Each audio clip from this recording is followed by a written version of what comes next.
So ladies and gentlemen, I'm going to bring to your front Deborah Wesson-Gibson.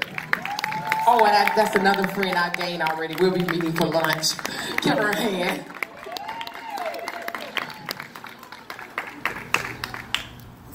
Okay, Pat's been having us applaud everyone else. How about giving it up for Pat Rogers with Unity and Service for emceeing today?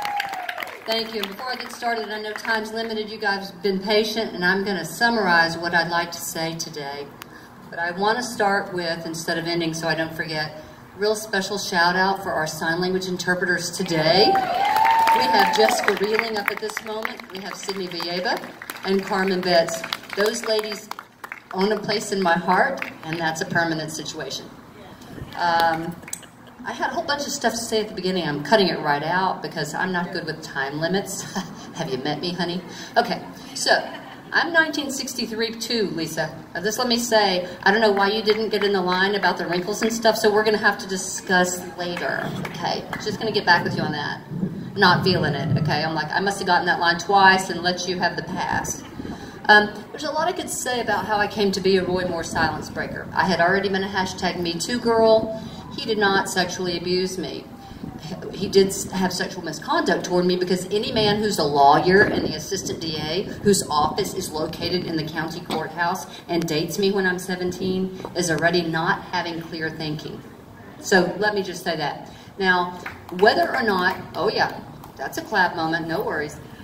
Whether or not the fact that we had an initial article followed on by the fact that I found a memory book that disproved his lies with immediacy when he changed his story to he doesn't know me, and then I did an op-ed piece for NBC and so forth and so on. Was that a tipping point? I mean, who knows? There were a lot of variables. We may never know. I feel very blessed, and it was sort of an outsized validation to be named as Time Magazine's Person of the Year with a very large group of people. Thank you. The point there is the most important is the unidentified individual on the front cover, the person who has not found her voice yet for her story. And I want to talk to you and tell you that if you want to learn about my Roy Moore deal, you know, I'm not really willing to give him too much more mental space. So you can Google me till the cows come home. You can read it all on your own. What I want to talk to you today about is I'd rather have 50 change makers on a gorgeous day at Pompano Beach Amphitheater than 1 million people who just don't care. They don't know who is in politics. They don't know a thing, right? So I'm going to talk to you for just a moment like it's you and me at the kitchen table.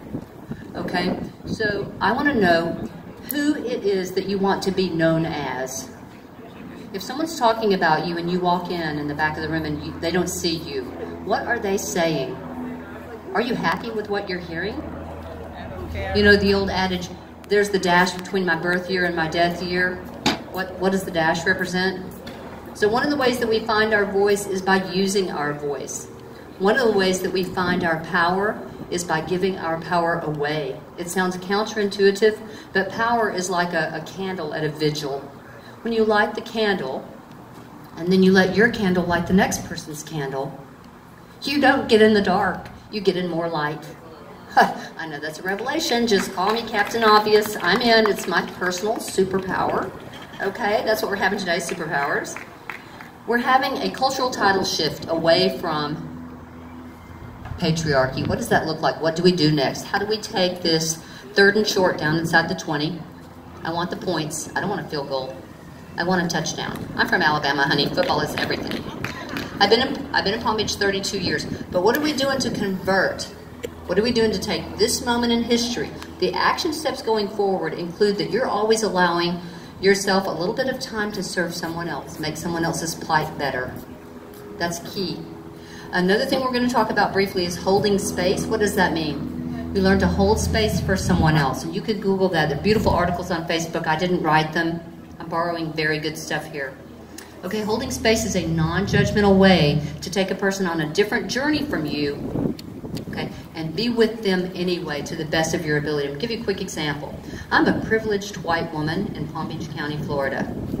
Or wherever I am, I'm still a privileged white woman in my middle-aged years. Okay, when I get pulled over for a speeding ticket, I'm thinking about points and when is the ticket due and how much is it going to cost and will my insurance go up. I'm never thinking, I wonder if this is Kill Brown People Day for a 2-year paid vacation and I'll probably get off anyway. Okay? BLM should be called BLMT, which is Black Lives Matter too, because the assumption is that all the other lives already matter. So we're not against great law enforcement. We count on them every day. But it's the randomness of the few infiltrated. Okay, that's what random means. We don't know which ones they are. Okay? So we love and count on so many of our law enforcement officers. They've provided us a safe environment today, bless God. Okay, thank you for that. But the random ones, I never think, is this, I'll be shot just for kicks day today for me when I get pulled over? That's not what happens to me. I have to learn how to understand my privilege and hold space for someone else on a different journey. That's good stuff. That's important stuff. And then I want you to remember to hold space for yourself, and what does that mean? And that's also unique and different for every person. When you hold space for yourself, maybe that's a little time at the gym. Maybe you take Lisa's cardio. Maybe if you're me, you're just getting an extra cup of coffee and there's a salted candlelit bath involved there. I've had 15 surgeries. I was given a year to live in 2007. And every day is a genuine gift for me. I got that memo. I'm clear. But, you know, I still feel like, well, I made it 11 years past the predictions. Maybe I'll find my own niche. Where can I serve? You know, Kiwanis. I have a friend here that just showed up with Kiwanis. They go in on Valentine's and they take elder people a carnation. And they bring children of all ages because in the nursing home, there's just all the other people in the nursing home. Everybody's 90. Okay? They're telling me I'm down to about a minute, so I want to say a few key things. Verbal consent is necessary prior to a sexual act, and it's not a one-off. My name is Debbie Gibson. It's not a one-hit wonder. Verbal consent is incessantly and without end renegotiable. I got a cramp in my foot. I tore. I'm bleeding. It hurts. I just changed my mind. A mid-act renegotiation of consent is permanently available to you and every human being on this earth. And until it's so, we don't sit down. We rise.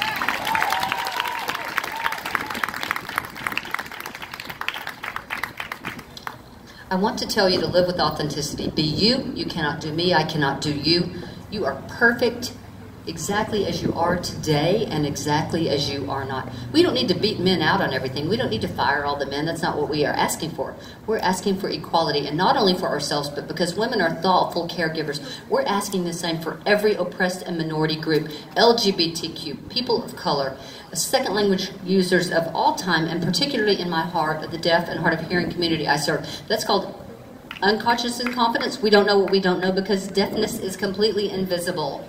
So those folks just want skilled, quality access to their own lives. Hold that space for me today, if you will, regarding that matter.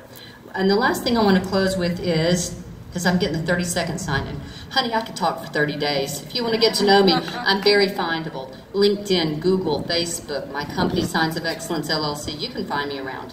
Okay, there's an old Chinese proverb that says, women hold up half the sky. It created the title of a book called Half the Sky by Mr. and Mrs. Wooden Kirchhoff. I'm probably butchering that. They're Pulitzer Prize winners that put a book out about 12 years ago about oppression of women in the developing world being the single most pervasive human rights violation of our era. Let me remind you gently that worldwide, #MeToo was posted by more than 300 million people, and not everyone was able to do that yet. More than 300 million people in 85 languages. So we can think we're very special America and blah, blah, blah. Okay, that's garbage. Toss it. And the last thing I want to tell you is no one has to be looking when you do a good thing that changes the world for better. There's a movie one time called The Help. A housekeeper in that movie. It's a character, but I want you to hear me out on this. There's a black lady that's a housekeeper. It's kind of a 1950s setting, and she's talking to a little white toddler. And she's clearly not particularly literate herself, but she says, and I quote, "You is smart. You is kind. You is important."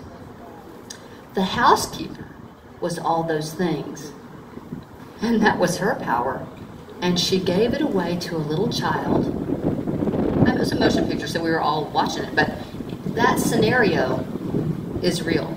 And that was someone giving their power away, which gave her more power in the process. So don't think you have to always have a microphone and a camera. It's lots of fun when you do. But it's okay if nobody's looking. You do you. Live with authenticity. Make sure your moral compass is square and you're grounded. You cannot pour from an empty cup. Fill your cup up. I am delighted that Stephanie Myers invited me today. And last thing is, get to the polls. See who you resonate with. I don't care if it's $5 or $1,000. Make it happen. Your voice is all that. December 12th in Alabama, special election was won by people of color. 98% of black women, 95% of black men said, we don't do tribalism over child molestation. It's not what we do. Thank God. Okay? God bless you. God bless America. Thank you for the opportunity to be here. Wow! I feel good.